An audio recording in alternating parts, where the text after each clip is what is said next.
I have the pleasure to welcome Professor Galal Osman, who is the president since decades now of the Egypt Wind Energy Association. Egypt being one of the first countries on the African continent which installed wind farms, and Egypt still is one of the major African wind power markets.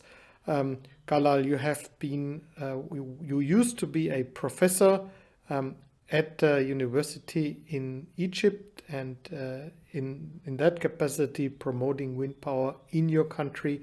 We also had a World Wind Energy Conference, I remember, 10 years ago in Cairo under little bit challenging conditions, but it's been good to see that there is a wind market in Egypt, and now I have the pleasure again. Welcome, and the floor is yours. Galal.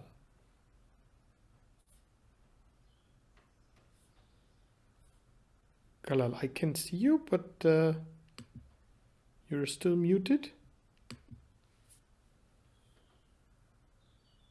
Is there a technical problem?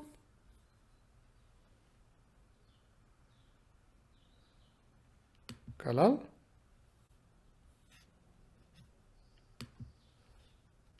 Okay.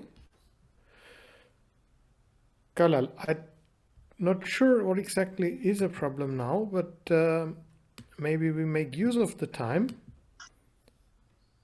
and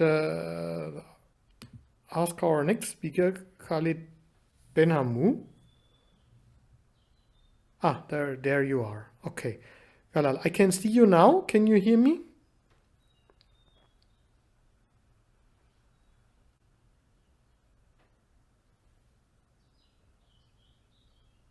Shall we try this, or shall we continue Yes. with the... Okay, very good. No, I am ready. And the presentation is with John. You can start it. Wind energy in many countries. Excellent. So you not only speak about Egypt, Yes, but... okay, that's it. Thanks, John. Thanks, John. Thank you. Please go now ahead. Wind is coming, very strange environment. If you are looking to many countries, where it is 19 countries, and it has 60% of the world oil reserves and 45% of the world natural gas. So this is an oil country, and now going to renewable. The ambition charted now for the region is to go up till 80 giga of renewable energy by 2030. But the wind portion out of it is only 6 giga, which is less than 1% of the world. So it's a very modest number. Next.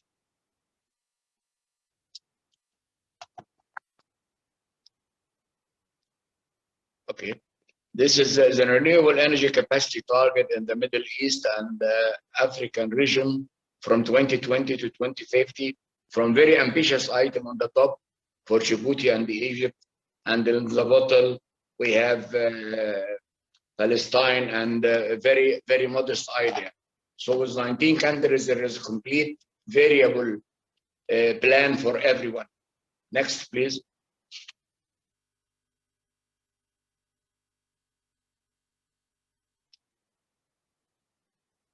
And this is the wind energy growth, two scenarios, which is a fast track and the slow track. Ambitious is to go up to 6 or 7 giga, but the very ambitious one is to go 10 or 12 giga collectively in the region. Let us move to the next one. This shows that now it is not only Egypt or oil countries. There is different. Next one, please. It will be main wind incremental growth by procurement type of selected country between 2020 and 2025. Can I get the next one, please?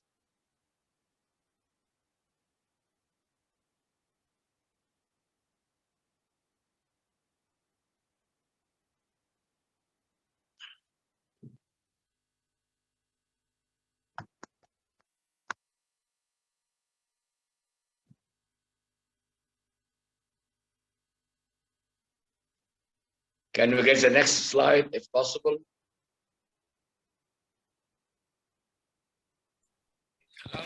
Which slide are you looking at the moment? Many annual wind increments. The next one after this one, John. Yeah, it seems like it's frozen. Your. There are 5 slides. 5 slides.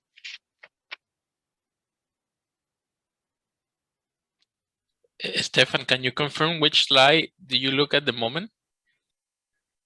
I can see Egypt now. Many annual wind increment. Okay, I will stop the sharing and I will put it again because it seems like you got a frozen slide there, Galal. It's the fifth one. Or we go now to Egypt. Let us jump now to Egypt. Egypt, we are in Egypt now, no? I just want to concentrate that different players are existing in the Arab countries, which is very strange.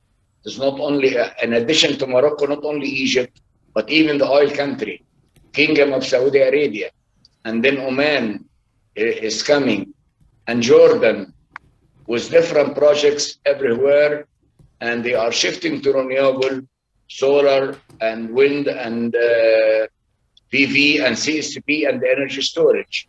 So there is already different campaign and different companies and different financial systems.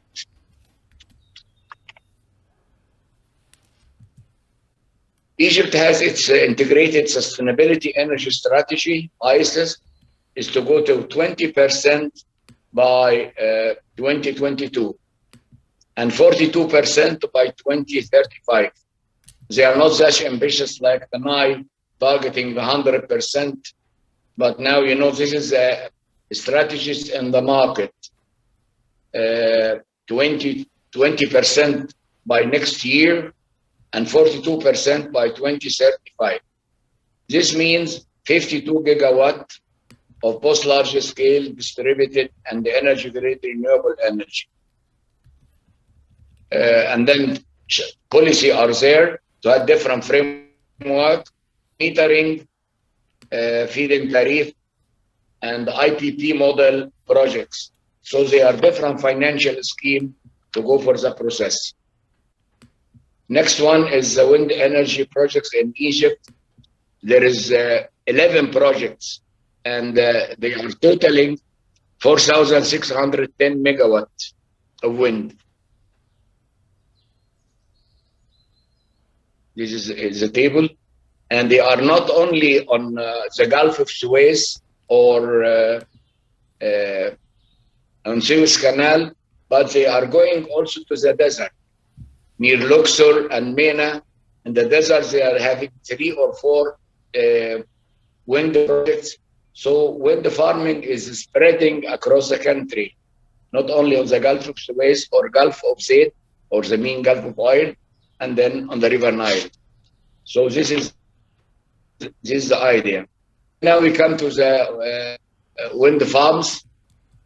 I was yesterday invited to environmental and the social impact assessment of wind farms by Lekila, and a British company, and I was very happy to find that they have a culture dimension and collect people from Ras Garib, and they are offering them how to if they are illiterate, and give lighting, lit lamps for the streets, and even helping them to get some jobs. So the culture dimension of having a culture change in the isolated community where they have strong wind is very much now appreciated. This is Ras Gharib wind farm, 262 megawatt, and the dominating company on the Egyptian market is Siemens Gamesa and Vestas. These are the companies in the market, getting 2.1 megawatt wind turbine, and they are spreading in Ras Gharib wind farm. The next one is West Bak wind farm, 250 megawatt wind turbine, and this is again Siemens Gamesa, and it is IPP, independent power producer. And then we go for Gulf of Suez wind farm, 250 megawatt. And now it is not as a new Danish company. This is Vestas Wind Systems. Vestas Wind System, 250 megawatt. This is the second player in the market. Another wind farm, Gulf of Suez, 252 megawatt. And they have EPC, procurement contracting. And the beauty is the financing body. European Investment Bank, KfW, Bank of Crédit en Vidabao, Agence Française de Développement, and the European Commission. And they are taking care of the finance of the Gulf of Suez wind farm. So many financial players are in the Egyptian market. And then the next one is 500 megawatt. And I should mention, it was planned to be a coal power plant by Shanghai Electric. And then the environment in the country were not in agreement to get much more CO2. So the decision which giving to Emirati company in the West has been canceled, and it shifted to go for wind company 500 megawatt. And it is a consortium of ENGIE, Energy Services, 35%, Toyota Corporation, Holding Corporation, and then Orascom, 40%. So financial teams are getting ready. This for Egypt. Now I jump to the Arabian Gulf of Oman. Oman is planning 300 megawatt from the water procurement company. And Oman has different farms, different wind energy, because it enjoys very good wind. GE, Renewable Energy, has provided the biggest wind turbine in the region, 3.8 megawatt wind turbine, connected to the grid. After Oman, we come to Jordan, the borders. Jordan has different places, Ma'an, Aqaba, Irbid, different projects, and they are having 150 megawatt of solar and 50 megawatt of wind, plus hydro storage. This is in Ma'an in Jordan. And then Bainuna, another wind project, 200 megawatt in Jordan. Energy storage is having pump storage to be installed by them. And then the last wind farm by Southern Korean company, Dailim Energy, and the Korea Southern Power developed 51.75 megawatt wind power project at Tafila, 140 kilowatts southwest of Amman. And then to the last country in MENA, which is not Western one, is Saudi Arabia. The oil company and the natural gas company is now having very target of wind projects. They are looking to get 86 gigawatt. The next 5 years, 27.3 gigawatt, and then the next 12 years, 58.7 gigawatt. And the budget by Saudi government is $50 billion to go for that. And it is mixture of wind farm and PV and CSP. Then in Saudi Arabia, we have Domat El Gandal by Masdar and the Electricité de France Renewable Consortium, $5 million power projects in Saudi Arabia. This is 400 megawatt in the north of Saudi Arabia. And then in Yanbu, another Saudi city, there is in the pipeline 850 megawatt. And please remember, this is the oil country with natural gas, and now and the solar. Now they are having in different locations wind projects. The last top point is UAE, United Arab Emirates, have green growth strategy, and they have the electricity demand of 27.6 gigawatt. And third Banias is an island near Abu Dhabi, 28.8 megawatt. And then another Emirates, there are 7 Emirates. In El Fujairah, they have wind farms also. And in Masafi, another one. And the Spanish company is playing in Emirates. And I should stop now due to the time limit. And as you see, there is different countries already in MENA, regardless they are oil and the natural gas, and different companies are players, and different financial schemes are there, and the social dimension being introduced. So I think regardless the number is not that high, but wind energy is spreading in the region. And I thank you very much for your time. Thank you very much, Galal, for this very comprehensive overview of what's happening in the MENA region and Arabic countries. And maybe let me add that I think many people found it very encouraging that Saudi Arabia announced recently, that the Crown Prince announced that Saudi Arabia is aiming at 50% renewable power by the year 2030, which is then really substantial share of renewable energy. So it seems that also those oil-rich countries have understood that that's not the future. Oil is not the future, but renewable energy. So thank you so much. I see one. May I add something very small? Now Yeah, it if I can also just, came by Desertec Industrial Initiative. We have Hydrogen MENA Alliance. So hydrogen is being introduced in the region. Thank you. So I think that's already answering here. There are two questions, same related to green hydrogen targets. Of course, we know that in particular Saudi Arabia is investing now a lot in green hydrogen. In NEOM, the new project is coming.